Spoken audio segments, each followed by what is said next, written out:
supporting us. Thank you so much, founder Beatrice, our Adyepi. And right now, I want to bring on the program manager so that she can bring the questions to Dr. Janje, who is very much ready to answer questions on COVID-19 and shed light, because we only heard about COVID-19. Why have we have to be vaccinated, and and take us through that, Dr. Mira. Okay, so firstly, I just think it's important to kind of understand how the COVID-19 works, what is it made out of, and why is it important? Okay, so before I get into the questions, I wanted to start with just a little bit of background on me so you know who you're talking to and so your audience knows who you're talking to. I'm John J. Smith. I am a urologist in the Seattle area, but I am a Liberian immigrant. I'm originally from Liberia. So, although infectious disease is not my specialty, I'm a urologist by training. I care deeply about the impact that the COVID-19 pandemic has had um, globally, um, and on our communities, both back home and here in the States. And I am, I'm the founder of Susu Health Foundation, which is a nonprofit registered here in Washington State. But the mission is actually to support the training and education of healthcare workers in my home country in Liberia, but also to support health literacy for patients and communities. So educating people about um, conditions and diseases and just about their health is something that I care deeply about. So when a mutual friend introduced me to Beatrice and I heard about the excellent work that's being done by your organization to support and educate our youth, I was just deeply humbled when she asked me to help with this, just to help support the efforts being undertaken by Adyepi to address, to encourage COVID-19 vaccination and address vaccine hesitancy in our immigrant youth. Because honestly, I wish as a young immigrant myself, when I arrived in this country in my teens, I would have loved to have an organization like this, around to support me. So with that, sorry, I already forgot the first question. Would you ask the question again, please? Yes, Merat, you can repeat, please, the first question you asked Dr. Janje. Yeah, so the first question was, can you Marat, you can repeat, please, the first question you asked? Yeah, so what can you explain a little bit about how COVID vaccine, the actual vaccine works, and trying to just so we can understand what the narrative is about vaccines and what it does and why it's important, and specifically about the COVID-19 vaccine. Okay. So, just to take a step back on how vaccines work in general, vaccines train your body to respond to organisms, so to, things, bacteria, viruses that cause disease. And the vaccines can work by either training your body to recognize the entire virus or bacteria or just a small part of it. So, for example, let's use the measles vaccine, which is a common one. Measles uses a very weak form of the actual virus. So, when it's injected into the body, this weak form of the virus causes a very harmless infection, not enough to make you seriously sick from measles, but enough for your immune system to recognize the virus and to mount a response. That's how you develop immunity to the measles virus. And there are other ways that vaccines are made.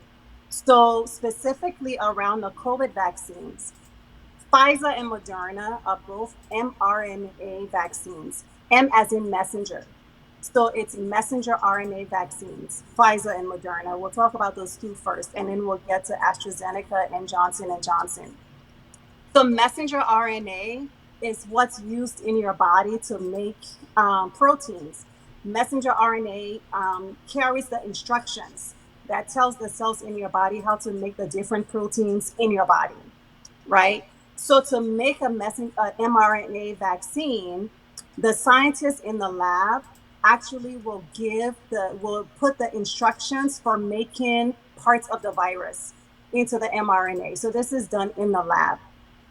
So what the scientists did for COVID, if you've ever seen a vaccine, a cartoon, a picture of the COVID virus, you've seen the spikes on the surface of it. So scientists in the lab made the mRNA that would give cells the instructions for how to make that spike protein. So what happens then when the vaccine is injected? The mRNA gets delivered to the cells in your body. They use those instructions to make the spike protein. Your immune system sees the spike protein and creates antibodies to help you get your immune response.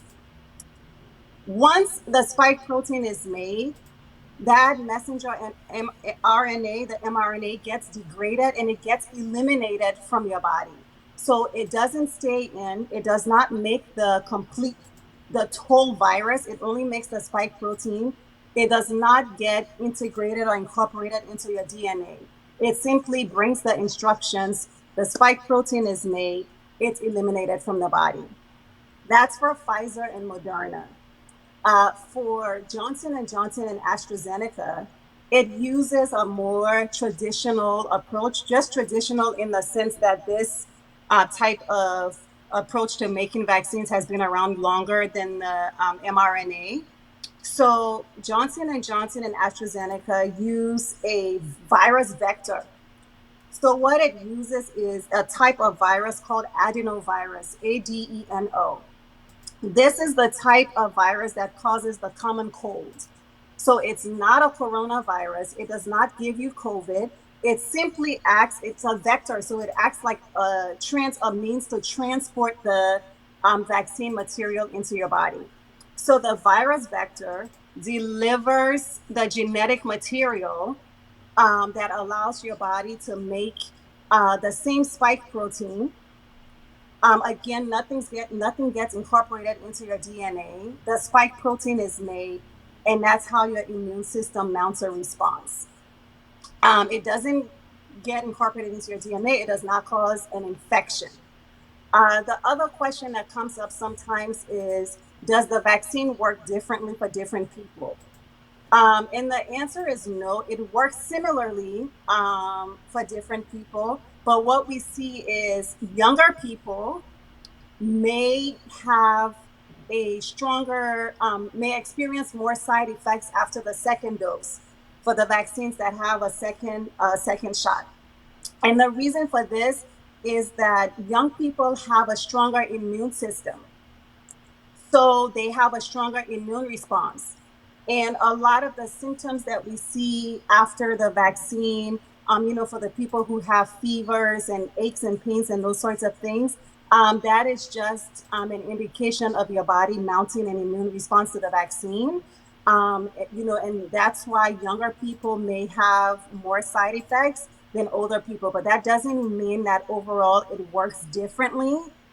It works the same, but it's just, more side effects based on the person's immune system. Wow. Okay. All right. So, Dr. Marie, you can continue to the next question. And we have heard that it works the same. And I know there is a lot of misinformation out there, concerning the way the vaccination works, and we are actually very much lucky to have someone who today is putting the record straight on how the COVID-19 vaccine works. There are so many theories that are going on around, and some of them also they are coming through the media, so you don't know what to believe and what to believe. But when you are told by a medical professional, I believe that is very, very important. Merit, you can continue to our second question. Okay, thank you. That was a great explanation. So my second question was that you kind of touched on this a little bit, but the COVID vaccine was kind of created in record time, right? So a lot of people are really hesitant about how fast it was made, and that kind of adds to kind of the fear that people have. So can you speak on how it was able to be made in record time and how that relates to its safety? Absolutely. So, specifically for the mRNA vaccines, because we don't really have mRNA, we didn't really have that type of vaccine before COVID. So that caused a lot of concern. And quite frankly, I was also initially concerned and also a little suspicious about how quickly the vaccines were developed. I'll admit that. But I'm a scientist, so I looked at the data. And here's the bottom line with the mRNA vaccines. Although these, Pfizer and Moderna vaccines were new, they actually built on existing research. So research had been going on for decades into mRNA vaccines. Scientists have been interested in this type of vaccine because it can be developed in the lab very quickly using materials that are already available. So they've been studied for diseases like flu, Zika virus, Ebola, rabies. So this is not the first time that mRNA vaccines have been studied. But when you think about last year, millions of people were dying, and this thing was spreading. It wasn't just limited to one region of the world or one country. It's a global pandemic. So when we had millions of people dying across the world, there was a sense of urgency to develop COVID vaccines that we may not have had, not to the same extent, with previous vaccine research. So when we couple the sense of urgency, the high death rate, and the fact that it was built on pre-existing research, then it actually made sense. And everything that I saw has shown that there were no corners cut and no shortcuts were taken, but things moved quickly because of the urgency of the situation.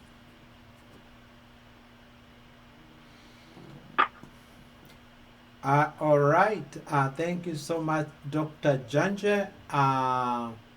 At this time now, we're going to take a short break and listen more concerning COVID as we go to the third question.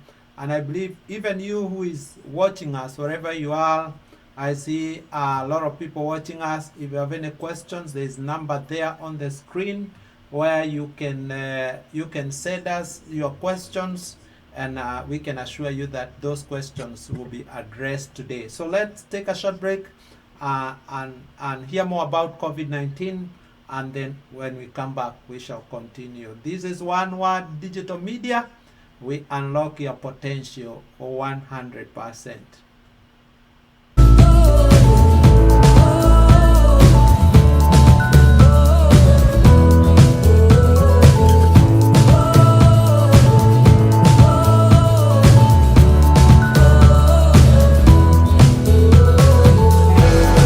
Hi, my name is Josh, and today I'm here to talk about the COVID vaccine and why I think my fellow teenagers should get it.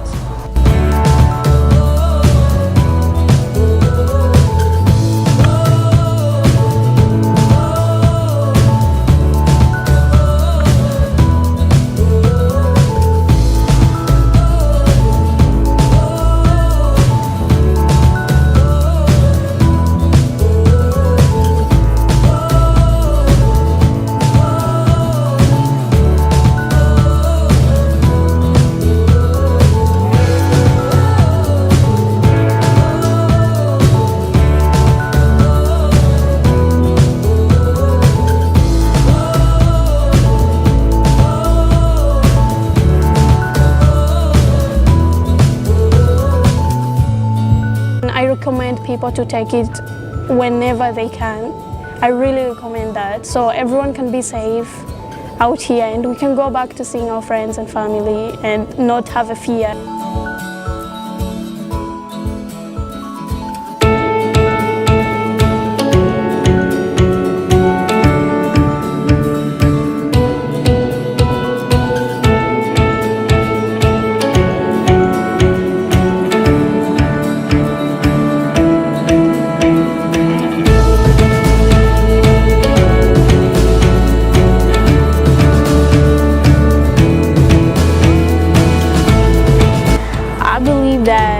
COVID vaccines help a lot. The number of deaths have come down since the COVID vaccine has come out. People, if you take the COVID vaccine, you're helping people, older people, and us youths, we're out more. So for us, I encourage us youth to take the COVID vaccine because we want to help the elderly people, our moms, and our families to stay healthy and to be in a good condition.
Want to help fight COVID-19 by taking the vaccine. Stop the spread of coronavirus by taking the vaccine. I encourage everyone, my fellow youths, teenagers, everyone, to take the vaccine so that we can move forward as a country. Thank you. Thank you. Thank you.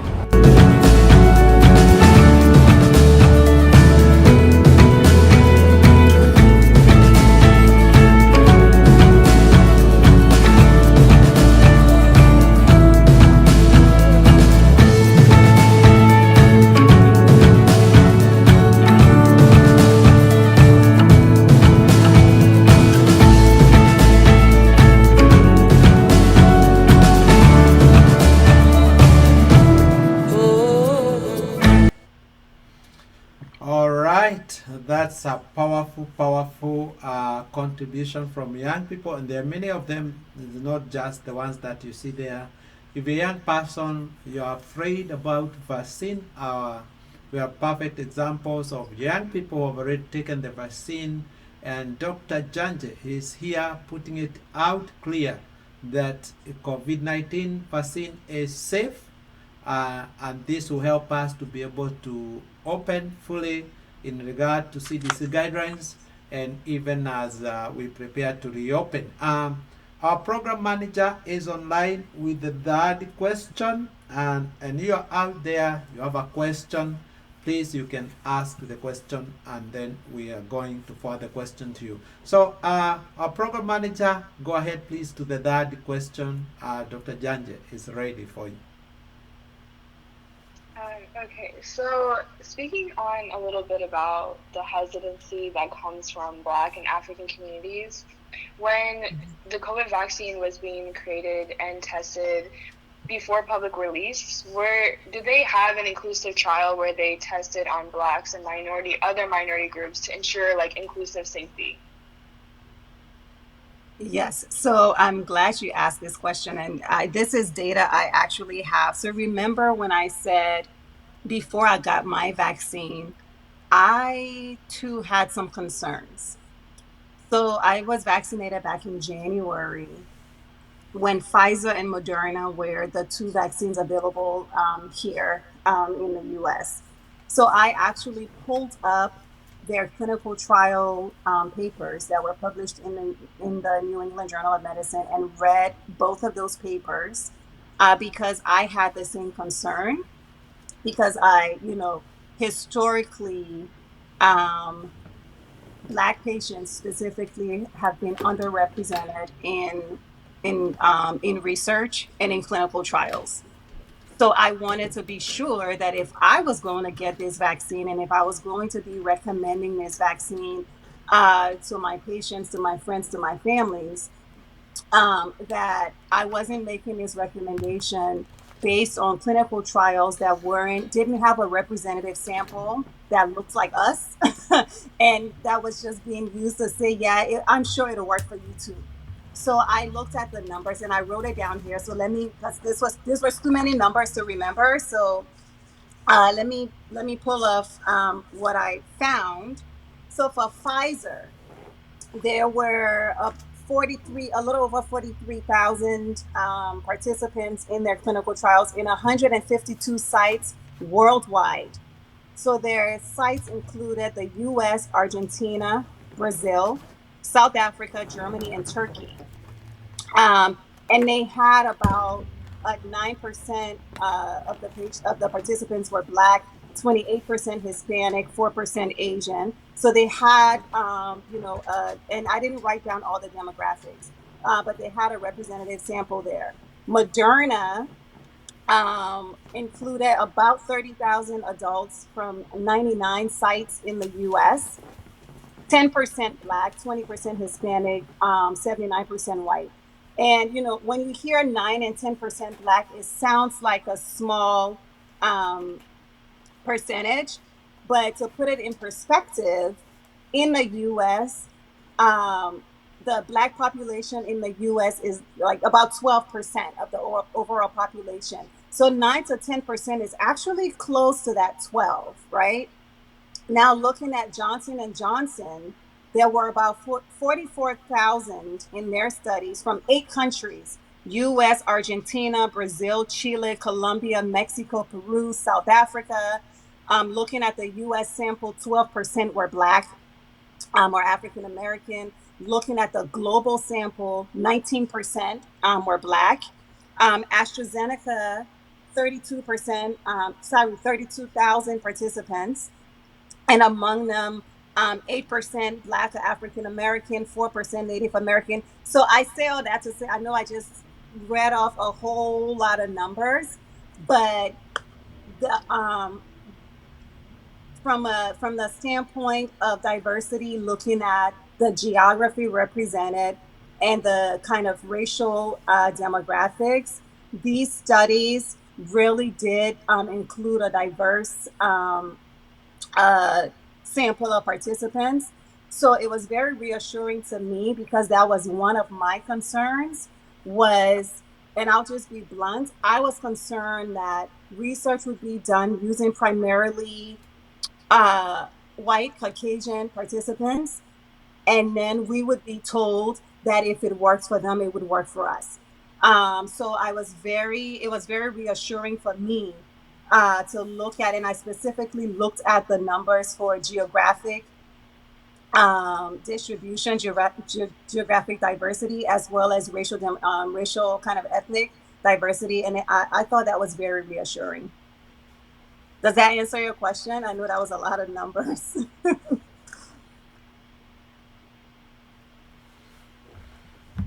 All right. Thank you so much, Dr. Jenje. I believe our program manager, I don't know whether you have another question for Dr. Jenje. Yeah, Yes, please. yeah. Thank you for clearing that up. That was It's really good to know those statistics. Just another question, just also about the African and Black community. During the past COVID year, there were peaks in time when African and Black communities were affected by COVID-19 the most. Can you explain why that is?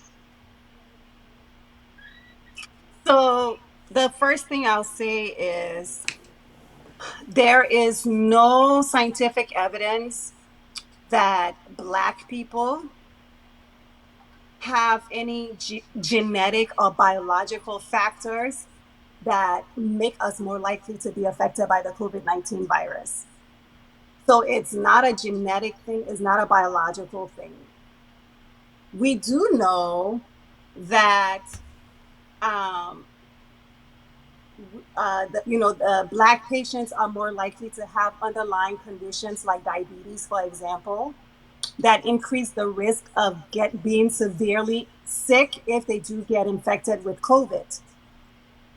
But when we take a step back and look at, well, why are Black people more likely to have underlying conditions like diabetes in the first place? So when we try to, trying to understand why do we see racial disparities in some of these conditions, again, it's not just a simple genetic biology thing. There are other factors like where do people live? Do they live in a place where they can access healthy food? Can they afford healthy food or a healthy lifestyle? Do they have access to regular checkups? Do they have insurance? So there are all these other things. So it's not a simple genetic biology thing. And then when you look at the types of jobs that we have, looking at employment, a little over 50% of Black or African Americans are considered essential workers. So there were a lot of people who could now work from home. When some others in the population were able to pivot last spring and work from home, a lot could now work from home, and this includes healthcare workers, postal workers, folks working in grocery stores. And then when you think that people who were not healthcare workers did not necessarily have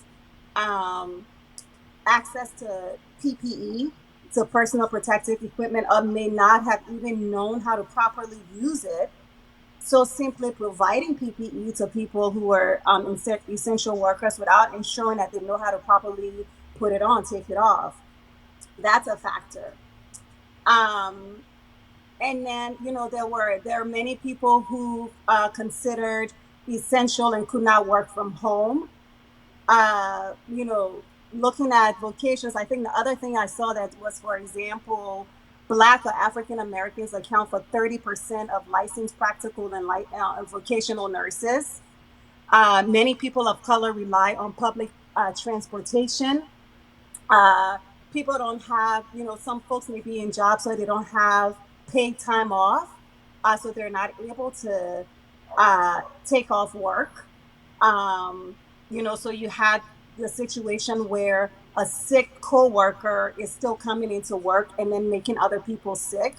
And then when you think about housing situations, people living in multi-generational households, right? So you live in a home where it's, the parents, the grandparents, the children.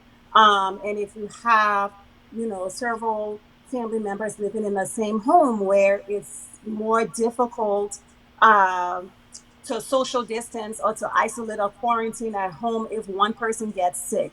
So there are all these factors. And I know that was a long explanation for that question, but I just wanted to stress the fact that there are multiple layers to this. And it's not that genetically something is broken about us that makes us more predisposed to COVID. It's all these other things that have to be considered.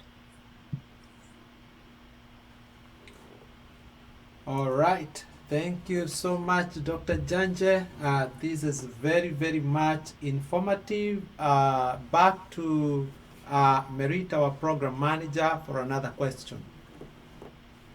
So, in terms of African and Black communities, there's a lot of hesitancy that comes with getting vaccinated.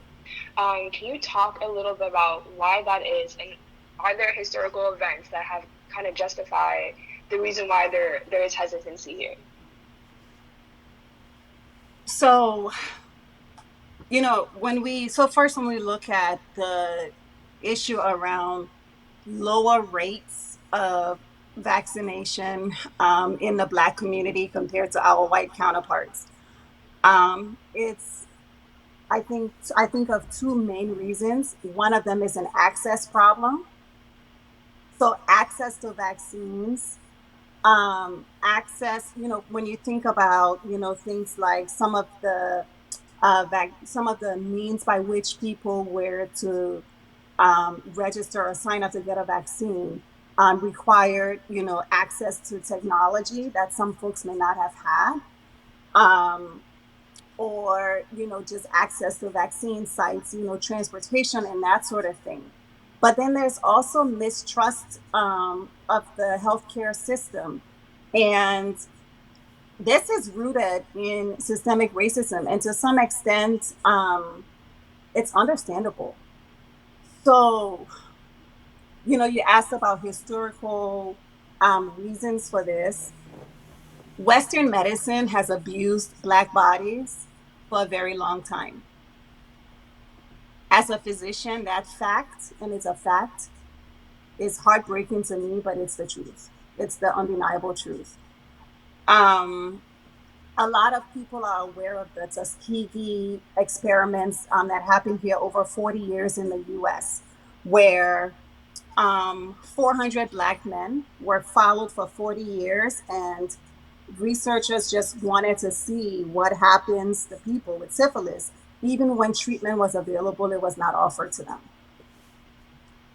We had instances where bodies were stolen from cemeteries to conduct a scientific study. Black women were sterilized without their knowledge. A famous one is Fannie Lou Hamer, who in 1961 went in to get a tumor removed from her uterus, and she got a hysterectomy without her permission. And in fact, giving Black women hysterectomies without their knowledge or permission was so common, it was called a Mississippi appendectomy. Appendectomy is when your appendix comes out.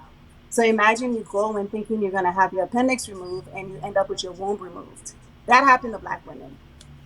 And I know a lot of the examples I've given have been like in the US, but when we look at the African continent, there have been problems with clinical trials, research trials done by pharmaceutical companies where, testing various drugs and things of that sort without proper informed consent, without the people actually truly having a full understanding of what was being done. So when you look at the history behind all of this, it shouldn't be shocking to anyone that people have a problem trusting the system, and that there's a lot of hesitancy. And I'm hoping that opportunities like this one, where we can have honest discussions about this and not pretend like some of this stuff never happened, where we can acknowledge, like, yes, those things did happen, but, let's try to do better. And let's talk about the benefits of the vaccine. I'm hoping those things help, but we have to approach it coming from a place of understanding and acknowledging that people do have valid reasons for some of these concerns. Thank you very much, Dr. Janje. You really answering the questions in a very clear way that everyone can understand. And I believe this is to be continued because, many people need to know what is going on. Merit, our program manager, you can continue. Okay, so we have a couple more questions. And so how has mass misinformation affected the African and Black community during the pandemic when it comes to misinformation about the vaccine? And how has social media played a part in this? Okay. The problem with social media is a lack of accountability. People can post their personal opinions, present it as facts, and they can get away with it. So things that are clearly untrue, things that misrepresent the facts, half truths get posted and amplified. And that has made it very challenging. So, my caution to anyone is check the source. Don't see information online and run away with it and share it and post it without confirming the source. Because I am always amazed at people's abilities to present their opinion or share information that they themselves have not validated and checked without first confirming that it is a truth that they can stand behind. All Does that answer right. the question? Thank you very much. I think maybe what we can do right now, we can ask the founder Beatrice. Maybe when you talk about and we ask questions and answers concerning COVID, I believe there is an event, an upcoming event, whereby we'll give people, all those who want to be vaccinated. Can you touch a little bit to have a break concerning between Dr. Merit and our doctor, the plans concerning an upcoming event, please? So what we do at Adyepi is to get resources for the community. We don't have specifically like people we are partnering right now. What we usually do is to get the people who offers the vaccine. Then we get people or information from the community. Then we we link them to those hospitals or people who are doing the activities. Like for the last 1 month, we've been partnering with Immigrant Guide. The founder is a Ugandan, and he's been so up to helping the community. So for me, I felt the youth, because we also need to engage the youth, these small young dreamers. So we've been volunteered a lot on this. So we get the activity and we go there and volunteer. So not basically on vaccine. We are doing so much this summer because the issue is to try and occupy the young minds. Like tomorrow we'll be going to King County Parks with some 15 youth from King County, so we can be able to partner with King County Parks. And then the upcoming activity in July, we have the main one, and the reasons being there is a lot of our youth in detention centers incarcerated. So that's an activity I would prefer. If you're youth there between 18 and 25, you can get in touch with Adyepi, either me or Fiona, because that's where the issues are. There's a lot of issues on incarcerations, and the main speakers, we have main speakers from detention center, the Federal Way Police Department, and then we'll have the main speaker, Jesse Johnson, representative from Washington State. Thank you. Wow, this is powerful. It's engaging. So we are not just here for a show. We are here for a real action to help, to get you connected to our vaccination center, you who do not know where to start. And I think you also heard from you saying that we can facilitate transportation for those. Maybe you can tell a little bit concerning how, to connect these people to the vaccination center. Absolutely. What we do, we get funding. We've already gotten some funding to help our peers to be able to do these activities. In America, there's a lot of bills and people need to pay. So mostly, I encourage youth that usually comes, we give them small stipend. And also from the community, if you feel that you are young and you want to volunteer on these activities or to be part of Adyepi, then you can get in touch with me. And my number is 253-332-2146. Then we can let you know where we can start and how we can help each other. So not just transport. We can facilitate, and we've been doing this, like, because there was a lot of issues of people not able to work during the pandemic, the period of the pandemic, and we've been issued a lot of Winco gift cards, food for the families and youth at general. But basically, I wanted to involve youth because they felt they are not understood, and it's like we are not listening to them. So for me, I set a space so we can be able to give them a chance to express what they express or what they want to express, and so that we can be able to understand and at least be at par, so we can bridge the gaps. Thank you, thank you, Beatrice. Fiona, you are the youth director. You know, one time I was a youth pastor in my church, and I used to go use my van to go and pick them up from their homes. How are you dealing with the with the youth, mobilizing youths and showing them this is the way to go?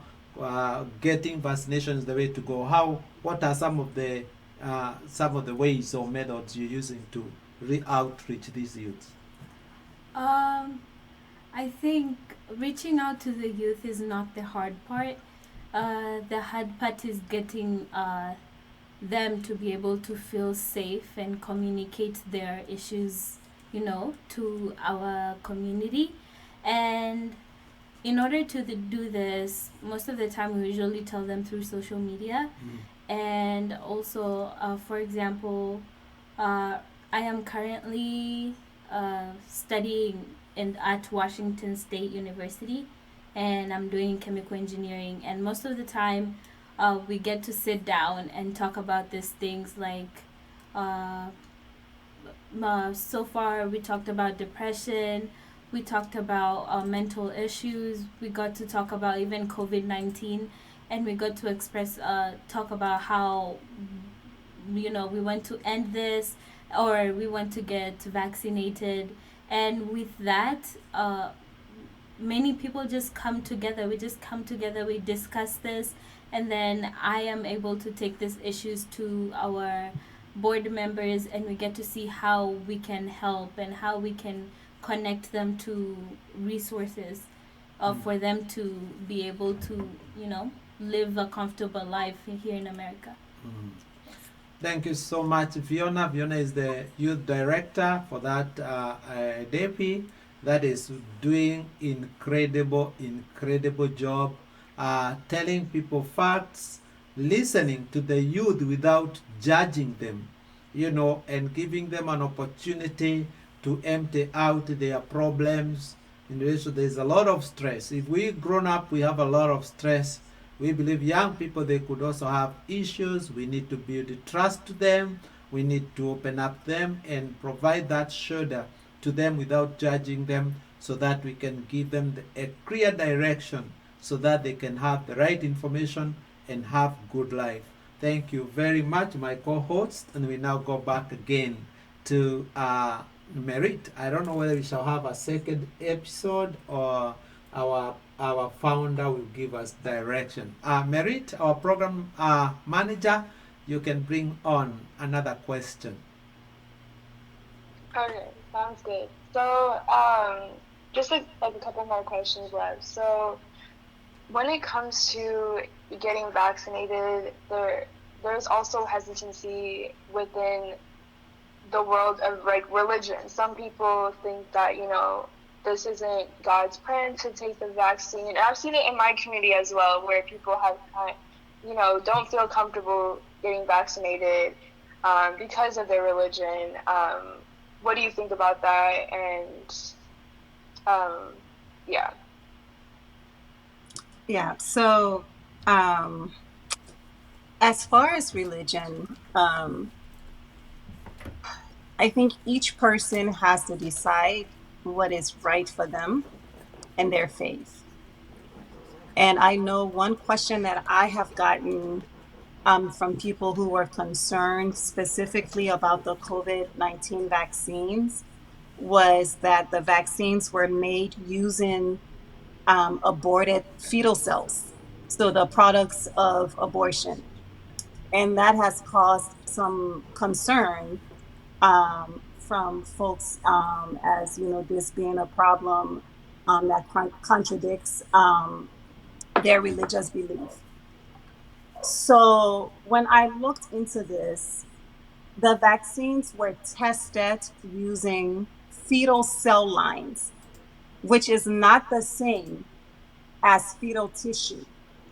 So fetal cell lines are grown in the lab. The cell lines that were used for COVID vaccine testing were actually from elective abortions that were done in the 1970s and 1980s. So these were not abortions that were done for vaccine research. These were elective abortions done by the pregnant woman. And these fetal cell lines came from that, from the 70s and 80s, and they have been grown in the lab for decades. So they are very far removed from the original aborted tissue. The vaccines themselves do not contain any of the fetal tissue. It was more used in the process of testing the vaccine because, you know, like it's a way to see how do we transport the mRNA into cells and things of that sort. So used in the testing, not contained in the final product. So with that information, that's all I can say is that's the information I can provide. And then it really is up to each person to decide what is right for them and their faith. And the thing to keep in mind is this is not the first time that fetal cells have been used in vaccine research and vaccine testing and vaccine development. There are some other vaccines like rubella and other things that have used fetal cell lines. It probably is under a lot more scrutiny because the COVID vaccines got a lot more attention because of how quickly they were developed. But this is really a decision, and if someone is struggling with this decision, then you know, I guess I would recommend you have conversations with your healthcare provider and with your religious leader, and you make the decision that's best for you and your faith and your health. All right. Thank you so much, Dr. Janje, and our program manager, Merit, for. I believe this is, as I said, that this information is progressive, and we ask as we announce that we shall have an episode 2, and I know that Dr. Janje is a very busy person. To have a part 2 of this, so that we will also gather questions from our viewers who are watching us, because we've been here close to 1 hour now, and I believe we want to take this opportunity to thank you very much, Dr. Janje.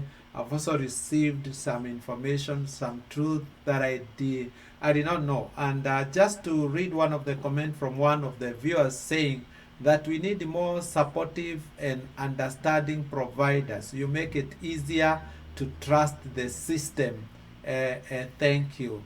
There is somebody else who is asking great information.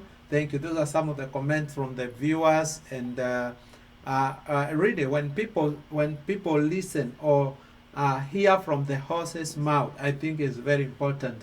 And I believe the health workers, they are the front. They're in front of us. They save us, and I believe you really did a credible job. Not only providing information to us, but being the person receiving the people who have been affected by COVID-19 in hospital. It's really a great sacrifice to your family, to your health, and we pray that God will continue to give you more strength to do this. Maybe I give our program manager just 1 minute for closing remarks. Then you have closing remark from Fiona, and then we'll close with Beatrice, and then we'll bring to an end to our program today. Merit, our program manager. Thank you so much for One World Television and Dr. Zenjay for taking the time and putting this on your platform to educate and provide information for those that need it. Thank you so much. Thank you. Thank you so much, Merit. Continue doing the great job you're doing in serving the community. Fiona? Thank you so much, Doctor, for enabling us, for you being here today. And thank you so much for One Word Digital Media for having us. And it was such a great segment, and we hope that we'll be here next time. Thank you. Thank you. Thank you so much. Viewers, we can see your questions. We'll be able to do our best because we are here for change, and we are here to support the youth that feel that they're not engaged and they're not understood by the communities. And we will try to do our best. Thank you so much. All right. Thank you very much, everyone, for tuning in. We are always here 24/7. You can always send your question to us. And if somebody wanted to link up with you, I believe you did give your phone number. Please, maybe you can repeat again how they can link up with you and who want to join. What is the process of joining Adyepi as we close this segment? Joining Adyepi is not a big deal because as we don't even choose who to join, you feel free to come in, talk your issues. What we don't do is we don't, like shouting or say something, or what we want to do is to support our community. So when you come in, feel free, talk to us, and then there's no like process. We don't segregate. We take in one. We have Africans, we have Black Americans, we have like representatives from all Africa countries, and mostly the immigrants. All right. Thank you very much, Beatrice, the founder of Adyepi. Thank you, Pastor Zipporah, also for being online to support what this program is doing. And thank you very much, everyone. And until next time, this is One Word Digital Media. We unlock 100%. You can trust the information shared on this platform. And without much ado, meet you next time and see you next time. We inform you through a flyer and our announcements daily on when and time and date when our program will be. Thank you, Dr. Janje, for your time. Thank you. Thank you for so having much. me. Thank you.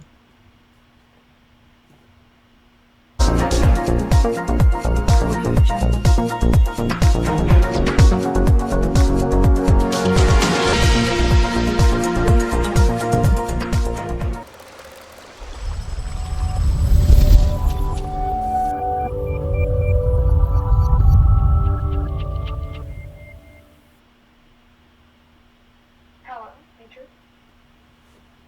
Hello. Hi. Oh, now it has, yeah. You know what? We realized it's one hour.